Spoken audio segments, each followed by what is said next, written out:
नमस्कार.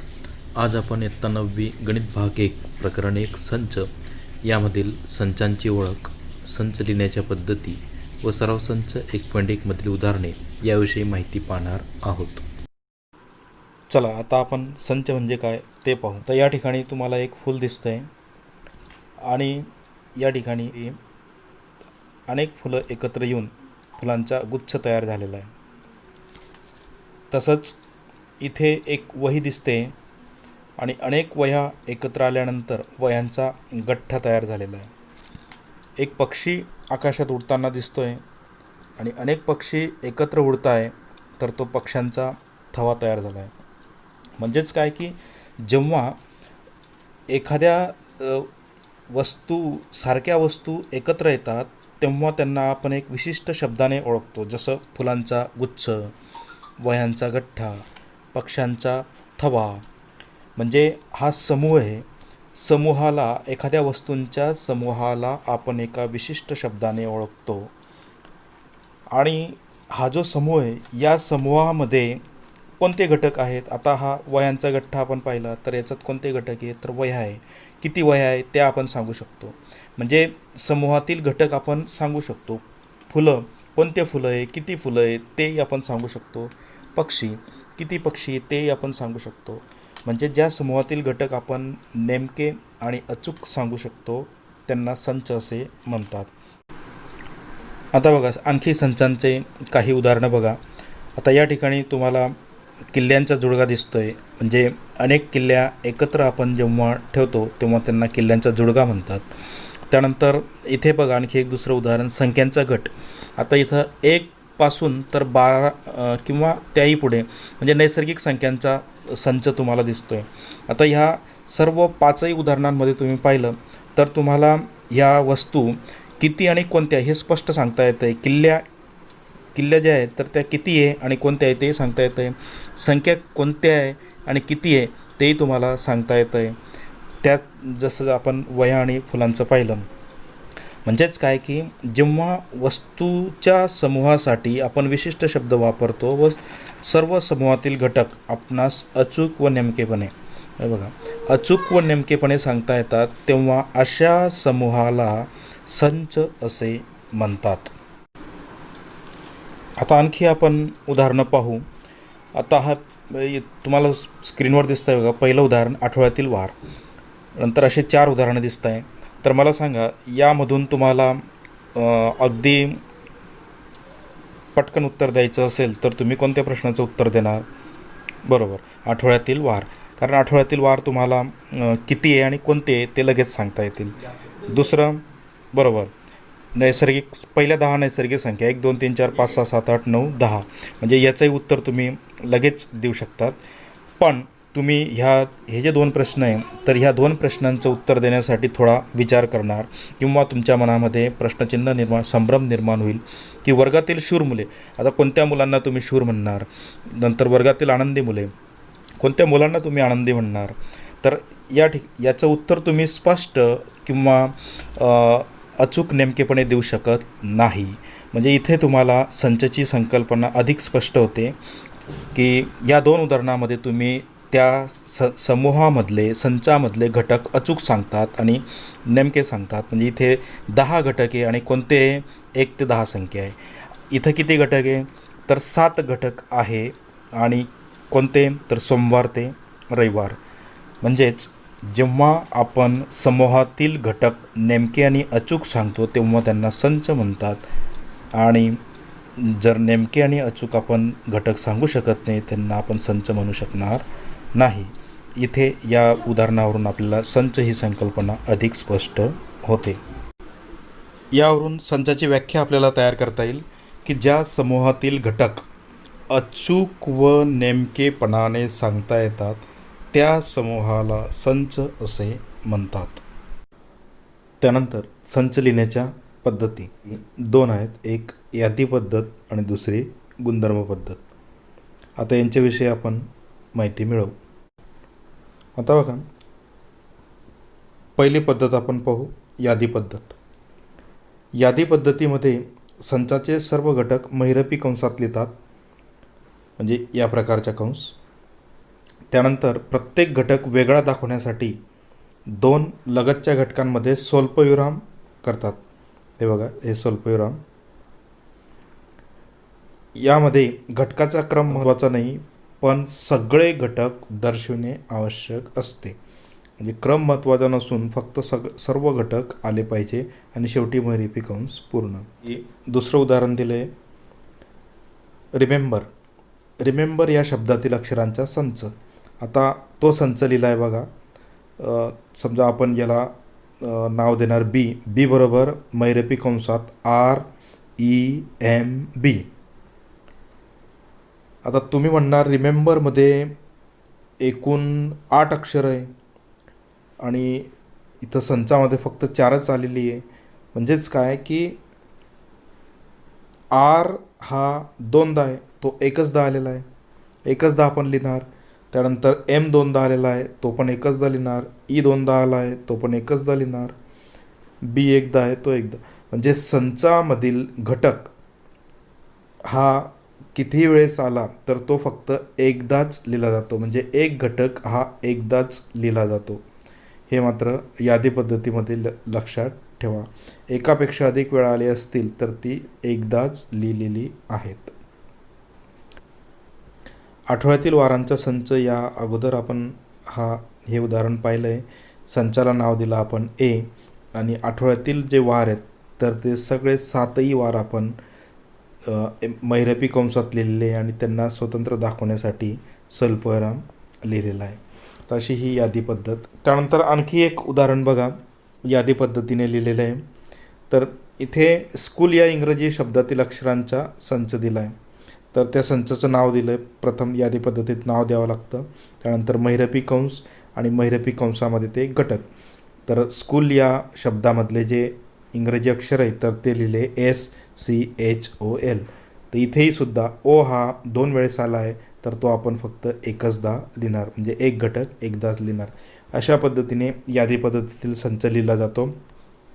त्यानंतर गुणधर्म पद्धत. घटकांची यादी केली जात नाही. गुणधर्म पद्धतीमध्ये घटकांची यादी केली जात नाही, तर संचाचा सर्वसाधारण घटक चलाने दर्शवून, म्हणजे हा बघा, हा चल दाखवला आहे, चलाने दर्शवून आणि त्याच्यापुढे हुबी रेख, ही बघा, ही हुबी रेख काढतात व हुबे रेघेपुढे चलाचा गुणधर्म लिहितात आणि चलाचा जो गुणधर्म असेल तर तो लिहितात. उदाहरणार्थ इथं हा संच लिहिला आहे. तर बघा, A बरोबर महिरपी कंसात X आणि X हा नैसर्गिक संख्या, N म्हणजे काय, नैसर्गिक संख्या. X ही नैसर्गिक संख्या आहे. पण नैसर्गिक संख्या कोणत्या, तर X ही 1पेक्षा मोठी आणि 10पेक्षा लहान अशी नैसर्गिक संख्या आहे. व त्याचं वाचन या ठिकाणी लिहिलेलं आहे. संच Aचे घटक X असे आहेत की X ही 1 व 10 दरम्यानची नैसर्गिक संख्या आहे आणि ती गुणधर्म पद्धतीमध्ये आपल्याला अशा पद्धतीने लिहिली जाते. याच्यात आणखी आपण काही उदाहरणं बघू. यादी पद्धत आणि गुणधर्म पद्धतीचे उदाहरणांची तुलना इथं केलेली आहे. तर हे जे आपलं उदाहरण आहे 7 वारांचं, तर तो यादी पद्धतीने इथे लिहिलं आहे. तेच गुणधर्म पद्धतीत अशा रीतीने लिहिणार की संचाचं नाव A, त्यानंतर महिरपी कंसात आणि चल वापरलं आहे X आणि X काय, तर X हा आठवड्यातील वार आहे. आणखी दुसरं उदाहरण बघा, यादी पद्धतीने हा एक संच लिहिला आहे. B बरोबर महिरपी कंसात 1 3 5 7 9. तर हाच आता याच्यात कोणता गुणधर्म वापरला आहे, तर हे विषम संख्या हा गुणधर्म आपल्याला दिसतोय. आणखी काय दिसतंय की ते ह्या 10पेक्षा लहान विषम नैसर्गिक संख्या आहेत. तर मग तो गुणधर्म आपण इथे लिहिणार की B बरोबर महिरपी कंसात X हे चल वापरलं आहे आणि X ही 10पेक्षा लहान विषम पूर्णांक संख्या आहे. त्यानंतर आणखी काही उदाहरणं आपण पाहू. संच डिव्हिजन या शब्दातील अक्षरांचा संच, तो यादी पद्धतीने लिहिलेला आहे. A बरोबर महिरपी कंसात DIVSON तो इथे सुद्धा आय 2 वेळेस आलेला आहे, तो आपण एकचदा लिहिणार. 3 वेळेस आलेला आहे, तो एकचदा लिहिलेला आहे. त्यानंतर दुसरा संच बघा की बी बरोबर वाय आणि वाय ही संख्या अशी आहे की वाय वर्ग बरोबर 9. म्हणजेच काय की हा गुणधर्म दिलेला आहे की वायचा वर्ग वाय वर्ग 9 आहे, तर आपल्याला वाय लिहायचा आहे. मग वाय काय, ज्याचा वर्ग 9 आहे अशा संख्या, मग तो यादी पद्धतीने. कोणाचा वर्ग 9 आहे, तर बी बरोबर -3 व 3 या दोन्ही संख्यांचा वर्ग काय 9 आहे, म्हणून तो आपण यादी पद्धतीने लिहिला आहे. त्यानंतर तिसरं एक उदाहरण दिलं आहे बघा, गुणधर्म पद्धत सी हा संच झेड आणि झेड ही 5च्या पटीतील 30पेक्षा लहान नैसर्गिक संख्या. आता हा गुणधर्म यादी पद्धतीने लिहिण्यासाठी सोपा आहे. 5च्या पटीतील संख्या आपल्याला माहिती म्हणजे 5चा पाढा. सी बरोबर महिरपी कंसात, परंतु 5चा पाढा पूर्ण नाही, तर इथं दिलेला आहे 30पेक्षा लहान, म्हणजे 5चा पाढा 5च्या पटातील संख्या 5, 10, 15, 20, 25. 30पेक्षा लहान म्हणजे 25पर्यंत. हा झाला यादी पद्धतीने. आता खाली बघा काही संच दिलेले आहे यादी पद्धती आणि गुणधर्म पद्धतीत, तर हा तक्ता तुम्हाला पूर्ण करायचा आहे. जसं यादी पहिले दोन्हीकडचे रकाने भरून दिलेले आहे की यादी पद्धतीतील हा संच दिला आहे आणि तो गुणधर्म पद्धतीत कसा लिहिला जातो तर ते दिलेलं आहे. त्यानंतर इथं गुणधर्म पद्धतीत दिला आहे, तर यादी पद्धतीत तुम्हाला लिहायचं आहे. तर हा आपण लिहून बघू बघा. बी गुणधर्म पद्धत दिलेली, बी बरोबर एक्स आणि एक्स ही 1 ते 20 मधील पूर्ण संख्या आहे. पूर्ण वर्गसंख्या. मग आपल्याला माहिती आहे की बी हा संच 1 ते 20 मधील पूर्ण वर्गसंख्या. मग 1 ते 20 मधील वर्गसंख्या आपल्याला माहिती आहे 1, त्यानंतर येतो 4, त्यानंतर येतो 9 म्हणजे 3चा वर्ग, त्यानंतर येतो 4चा वर्ग 16 आणि मग पुढे 25 आहे, परंतु तो 20 मधीलच पाहिजे, म्हणजे हे झाले आपला. हा झाला यादी पद्धतीतील संच. तसा हा सी संच तुम्हाला गुणधर्म पद्धतीत लिहायचा आहे आणि हे अक्षर दिले बघा AEIOU. हे कोणते अक्षर आहे ओळखा. बरोबर, हे इंग्रजी वर्णमालेतील स्वर आहेत. तर यांचा संच आपल्याला, याचं नाव काय दिलं आहे, सी बरोबर महिरपी कंसात. आता आपण चल वापरू एक्स आणि एक्सचा असा संच की एक्स हे इंग्रजी वर्णमालेतील स्वर आहे, महिरपी कंस पूर्ण. तर अशा पद्धतीने खाली हे 2 संच तुम्हाला लिहायचे. त्यानंतर पुढे सराव संच 1.1 मधील हे काही संच लिहिण्याचे उदाहरण आहे, तर ते तुम्हाला लिहायचे. पहिला प्रश्नामध्ये यादी पद्धतीने संच लिहा, तर हे यादी पद्धतीने तुम्हाला लिहायचं आहे. आता याच्यातला जर आपण एक सोडवला, तर समजा आपण दुसरं सोडू की 1 ते 50 मधील सममूळ संख्यांचा संच. यादी पद्धती सोपी आहे.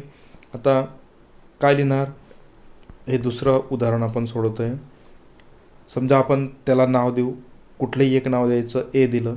ए बरोबर महिरपी कंसात 1 ते 50 मधील सममूळ संख्या. आता सममूळ संख्या, मूळ संख्या, तर सममूळ संख्या म्हणजे काय की ज्या संख्यांना स्वतः आणि 1चा भाग जातो त्या मूळ संख्या. तर मग अशा 1 ते 50 मध्ये मूळ संख्या आहेत, परंतु सममूळ संख्या फक्त एकमेव आहे, ती म्हणजे 2. हा झाला संच. त्यानंतर दुसऱ्या प्रश्नातलं पण एक आपण सोडवू. दुसऱ्या प्रश्नामध्ये खाली चिन्हात दिलेली विधाने शब्दात लिहा. तर हे तुम्हाला शब्दात लिहिणं सोपं आहे.